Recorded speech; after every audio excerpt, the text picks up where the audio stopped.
Hello students, today we will start a new topic, that is your intervals of real numbers and graphs. So in this topic, let us first see what are open interval. So what is this open interval? See, it is written in first bracket a comma b, or it can be also written in this way. See, the brackets are given in this and a comma b. It means what? X belongs to the real number. If x belongs to the real number, then x is greater than a, less than b. That means we can write that if a is less than b, and this a comma b is called open interval consisting of all the real numbers between a and b, excluding the endpoints a and b. That means we are not going to include the 2 points a and b. The numbers which are between a and b are to be included. See this graph. See, this arrow mark is here and this is here. We are excluding A and B. So the numbers that are inside this A and B, we are including only that one. So that is all the definition of open interval. Now see, the next one is your closed interval. In closed interval, see, we include both the endpoints A and B. That is why here it is written X is greater than equal to A and less than equal to B. That means we are including A as well as B.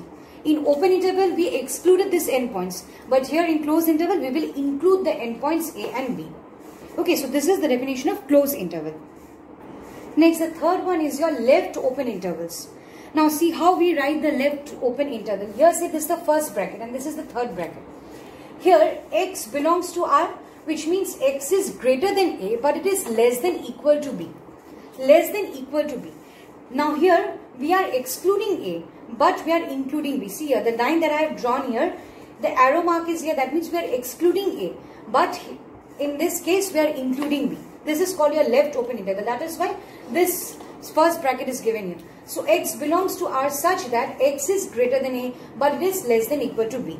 Here we are excluding A and including B. Okay. Now next, let us move on to right open interval. In this, you see, we have written x belongs to R and x is greater than equal to A and less than B. Here we are including A and excluding B. This is your right open interval. In left open interval, what did we do? We are excluding A and we are including B. Here the opposite. That is, we are including A and excluding B. Okay. Now we will see what are bounded and unbounded intervals. So the definition of bounded interval is like intervals where every set lies between two endpoints are called bounded intervals. Like we got that open interval. So that is also a bounded interval because the intervals, they lie between two endpoints. So these are called as your bounded intervals. Next we have unbounded intervals. So intervals which have no endpoints either in one side or in both sides are called as unbounded intervals. No endpoint. Suppose say infinity and minus infinity. So we can take the example of this as unbounded interval. Okay. So as we told just now that infinity and minus infinity are used. So they are not real numbers, but all the real numbers, they lie between these two. Okay, so we can write here real number R if we denote it, then it is between infinity to and between infinity and minus infinity, right? Now suppose say A is a real number. If A is a real number, then in case of left open interval and right open interval, we can write the first two cases.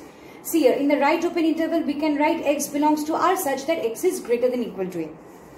And in the left open interval, we can write that x is less than R such that x is less than equal to A. Okay, so now again you see here, if I write only the open intervals, then A comma infinity, this case A comma infinity. In this case, what will happen? X belongs to R such that x is greater than A. And here, if it is between minus infinity to A, minus infinity and A, then we can say that x belongs to R such that x is less than A. Because here see, x is greater than minus infinity but less than A. So we can write here x is less than A. In this case also, x is greater than A and less than infinity. Therefore, we can write x is greater than A. Okay, so this is the case for open intervals and this is the case for your left open interval and right open interval. Okay. Next, under note, we can write one statement that every bounded interval can be shown as an intersection or a difference of two bounded intervals. That means here, I have taken the example 2, 3. So 2, 3, x belongs to R such that x is greater than equal to 2 and less than equal to 3. So here I can write 2, infinity. That means greater than equal to 2. 2 and then greater. So 2, infinity. and this will be, we can give the intersection sign and we can write here minus infinity to 3 because here x is greater than equal to 2 and less than equal to 3. So 3 will be included and less than equal to, so I can write here minus infinity. So I can show this in the form of intersection. Okay. So we come to the end of this video, and from the next video we will start with the next exercise, that is exercise 5.4. Okay. Thank you.